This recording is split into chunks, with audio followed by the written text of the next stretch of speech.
ബഹിരാകാശ രംഗത്ത് പുതുചരിത്രം കുറിച്ച ഇന്ത്യൻ സഞ്ചാരി ശുഭാംശു ശുക്ല 18 നാളത്തെ ദൗത്യം വിജയകരമായി പൂർത്തിയാക്കി. ആക്സിയം 4 സംഘം ഭൂമിയിൽ മടങ്ങിയെത്തി. ശുഭാംശു ശുക്ല ഉൾപ്പെട്ട സംഘത്തെയും വഹിച്ചുള്ള ഡ്രാഗൺ പേടകം കാലിഫോർണിയക്കടുത്ത് സാന്റിയാഗോ തീരത്ത് സ്പ്ലാഷ് ഡൗൺ ചെയ്തു. ബഹിരാകാശ ദൗത്യം പൂർത്തിയാക്കിയ രണ്ടാമത്തെ ഇന്ത്യക്കാരൻ എന്ന അഭിമാന നേട്ടവുമായാണ് ശുഭാംശുവിന്റെ മടക്കം. അദ്ദേഹത്തിന്റെ അമ്മയുടെ പ്രതികരണം എന്ന് കാണാം. बहुत अच्छा महसूस हो रहा है, बहुत ज़्यादा, बहुत खुशी हो रही है, अंदर से हम बयान नहीं कर सकते, बहुत ज़्यादा खुशी। प्रधानमंत्री जी ने भी बधाई दी थी और बहुत अच्छा लग रहा है, इसका कोई वर्णन नहीं किया जा सकता, इतना अच्छा। ഗഗൻയാൻ ദൗത്യത്തിനുള്ള മറ്റൊരു നാഴികക്കല്ല് എന്ന് ശുഭാംശുവിനെ സ്വാഗതം ചെയ്ത് പ്രധാനമന്ത്രി നരേന്ദ്രമോദി എക്സിൽ കുറിച്ചു. പ്രജിൻ സി കണ്ണൻ സയൻസ് ഡെസ്കിൽ നിന്നും. പ്രജിൻ, ഒറ്റവാക്കിൽ ചരിത്രം കുറിച്ചിരിക്കുന്നു വീണ്ടും നമ്മൾ, അല്ലേ?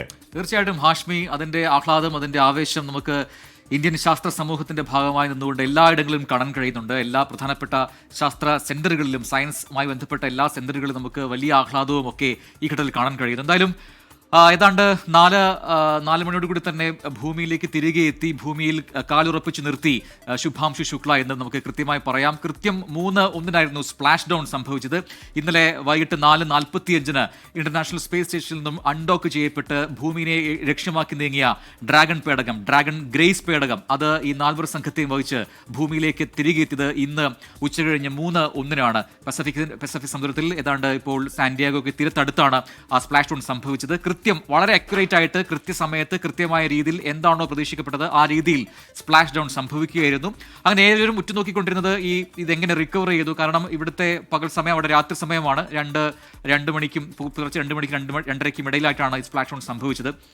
പിന്നീട് റിക്കവറി ബോട്ട് ഉപയോഗിച്ച് ഈ പേടകത്തെ റിക്കവർ ചെയ്തെടുക്കുന്ന കാഴ്ച നമ്മൾ കണ്ടു. അതിന് പിന്നാലെ റിക്കവറി ഷിപ്പിലേക്ക് ഈ പേടകത്തെ എത്തിക്കുന്ന കാഴ്ച നമ്മൾ കണ്ടു. അതിന് പിന്നാലെ നമ്മൾ കണ്ടത് ആരാണ് പുറത്തേക്ക് ഹാച്ച് തുറന്ന് പുറത്തേക്ക് ഇറങ്ങുക എന്നുള്ളതാണ്. അതിൽ നമ്മൾ പ്രതീക്ഷിച്ചു ശുഭാംശു ശുക്ല ആദ്യം പുറത്തേക്ക് ഇറങ്ങുമോ. അങ്ങനെ കാത്തിരുന്ന ഏറ്റവും ഒടുവിൽ മിഷൻ കമാൻഡറായ പെഗി വിറ്റ്സൺ പുറത്തേക്ക് വരുന്നു ആദ്യം. അതിന് പിന്നാലെ നമ്മുടെ അഭിമാനം ശുഭാംശു ശുക്ല ഭൂമിയിലേക്ക് 18 ദിവസത്തെ ബഹിരാകാശ വാസം കഴിഞ്ഞ് പുറത്തേക്ക് വരുന്ന കാഴ്ച നമ്മൾ കണ്ടു. അതൊരു വലിയ അഭിമാന മുഹൂർത്തമാണ്. പ്രധാനമന്ത്രി നരേന്ദ്രമോദി അതിനെ വിശേഷിപ്പിച്ചത് നമ്മുടെ ഏറ്റവും പ്രധാനപ്പെട്ട പദ്ധതിയായ ഗഗൻയാൻ എന്ന പദ്ധതിക്കുള്ള ഒരു നാഴികക്കല്ല് കൂടിയാണ് എന്നാണ്. ആ രീതിയിൽ ഒരു പക്ഷേ ആദ്യമായി ബഹിരാകാശ നിലയത്തിലെത്തുന്ന ഇന്ത്യക്കാരൻ എന്ന ഖ്യാതി, അതോടൊപ്പം തന്നെ 41 വർഷങ്ങൾക്ക് ശേഷം ബഹിരാകാശത്തെത്തുന്ന ഇന്ത്യക്കാരൻ എന്ന ഖ്യാതിയൊക്കെ ഇപ്പോൾ ശുഭാംശു ശുക്ല നേടിക്കഴിഞ്ഞിരിക്കുന്നു. അതോടൊപ്പം തന്നെ ഈ 18 ദിവസം അവിടെ പൂർത്തിയാക്കിയ ഏറ്റവും പ്രധാനപ്പെട്ട ചില പരീക്ഷണങ്ങൾ, 31 രാജ്യങ്ങൾ നിർദ്ദേശിച്ച 60ഓളം പരീക്ഷണങ്ങൾ പൂർത്തിയാക്കിയാണ് ഈ 4-അംഗ സംഘം തിരികെ മടങ്ങിയെത്തത്. അതിൽ പെഗി വിറ്റ്സൺ ഉണ്ട്,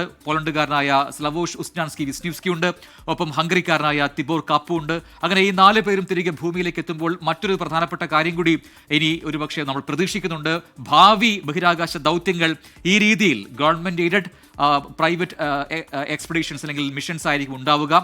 സർക്കാർ സഹായത്തോടു കൂടിയുള്ള സ്വകാര്യ ബഹിരാകാശ ദൗത്യങ്ങളുടെ എണ്ണം ഒരുപക്ഷെ വർദ്ധിക്കാൻ പോവുകയാണ്. സ്പേസ് എക്സും ആക്സിയം സ്പേസും ഇതിൽ പ്രധാന പങ്കുവഹിച്ച ഒരു ദൗത്യമാണ്. ആക്സിയം സ്പേസ് ആണ് ഇതിന്റെ പ്രധാനപ്പെട്ട ദൗത്യവാഹകരെങ്കിൽ അതിന് കൂടുതൽ സപ്പോർട്ടായി നിന്നത് ഒന്ന് ISRO, മറ്റൊന്ന് നാസ, മറ്റൊന്ന് യൂറോപ്യൻ സ്പേസ് ഏജൻസി, ഒപ്പം ഹംഗറിയുണ്ട്, പോളണ്ടുണ്ട്, അതോടൊപ്പം തന്നെ ഇന്ത്യയും. അങ്ങനെ വിവിധ രാജ്യങ്ങളുണ്ട്. മാത്രവുമല്ല ഈ 31 രാജ്യങ്ങൾ എന്ന് പറയുമ്പോൾ അതിൽ യൂറോപ്യൻ ഭാഗത്തുള്ള എല്ലാ രാജ്യങ്ങളും പെടുന്നുണ്ട്, അതോടൊപ്പം മറ്റ് ലോകരാജ്യങ്ങളും ഒക്കെ പെടുന്നു. അങ്ങനെ 31 രാജ്യങ്ങൾ നിർദ്ദേശിച്ച പരീക്ഷണങ്ങൾ കൂടി ഉൾപ്പെടുത്തിയായിരുന്നു ഈ ദൗത്യം എന്ന് പറയുമ്പോൾ എല്ലാവരും ഒറ്റ ഒബ്ജക്റ്റീവിനായി, ഒരു ലക്ഷ്യത്തിനായി ഒരുമിക്കുന്ന കാഴ്ച കൂടി കഴിഞ്ഞ 18 ദിവസം നമ്മൾ ബഹിരാകാശത്ത് കാണുകയും ചെയ്തു. എന്തായാലും ഇന്ത്യക്ക് വലിയ അഭിമാനം. ഇനി ഉണ്ടാകാൻ പോകുന്ന പുതിയ ദൗത്യങ്ങൾക്ക് നന്ദി കുറിച്ചിരിക്കുന്നു. ഒപ്പം തന്നെ ഇനി ഏറെ ദൂരം പോകാനുണ്ട് എന്ന സന്ദേശം നൽകുന്നു. ഒപ്പം തന്നെ വലിയ ആത്മവിശ്വാസവും ഒക്കെ ഇന്ത്യൻ ശാസ്ത്ര സമൂഹത്തിന് നൽകുന്നതാണ് ഇന്ന് ഈ തിരിച്ചുവരവിലൂടെ നമ്മൾ കണ്ടിരിക്കുന്നത്. ഹാഷ്മി, ശുഭാംശു അടക്കമുള്ളവർക്ക് പ്രജിൻ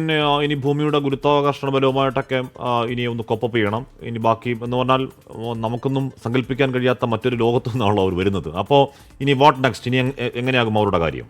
വളരെ പ്രധാനപ്പെട്ട കാര്യമാണ്. അത് 7 ദിവസത്തെ ഒരു ക്വാറന്റൈൻ അല്ലെങ്കിൽ ഒരു പുനരധിവാസം അവർക്ക് ആവശ്യമാണ്. പക്ഷേ നമ്മൾ കണ്ടു, നേരത്തെ ഇറങ്ങി വരുമ്പോൾ നമ്മളെല്ലാം പ്രതീക്ഷിച്ചു ഒരുപക്ഷെ ഭൂഗുരുത്വാകർഷണ ബലം അവർക്ക് എങ്ങനെയാണ് ഒരു സ്വാധീനം ഉണ്ടാവുക. കഴിഞ്ഞ 18 ദിവസം അവരുണ്ടായത് 0 ഗ്രാവിറ്റിയിലാണ്. അതുകൊണ്ട് തന്നെ തിരികെ ഇറങ്ങി വരുമ്പോൾ ആ ഭൂഗുരുത്വ ബലം അവർക്ക് അനുഭവപ്പെടുമ്പോൾ അതൊരു മാറ്റം, അവരെങ്ങനെയായിരിക്കും അതിന് പ്രതികരിക്കുക എന്നൊരു സംശയമൊക്കെ ഉണ്ടായിരുന്നു. പക്ഷേ വളരെ കൂളായി തന്നെ പെഗി വിറ്റ്സൺ ആദ്യം ഇറങ്ങി വരുന്നു, നിവർന്നു നിൽക്കുന്നു, നടന്നു പോകുന്നു. അതിന് പിന്നാലെ ശുഭാംശു ശുക്ല വരുന്നു, നിവർന്നു നിൽക്കുന്നു, നടന്നു പോകുന്നു. അപ്പോൾ വലിയ രീതിയിലൊന്നും വലിയ സ്വാധീനം അവർക്ക് ഉണ്ടായിട്ടില്ല. അതുകൊണ്ട് തന്നെ 7 ദിവസം കൊണ്ട് തന്നെ തിരികെ പഴയ പടിയിലേക്ക് മാറാൻ അവർക്ക് കഴിയുകയും ചെയ്യും. പക്ഷേ അവർ കൊണ്ടുവന്ന ഒരുപാട് ശാസ്ത്ര വിവരങ്ങളുണ്ട്.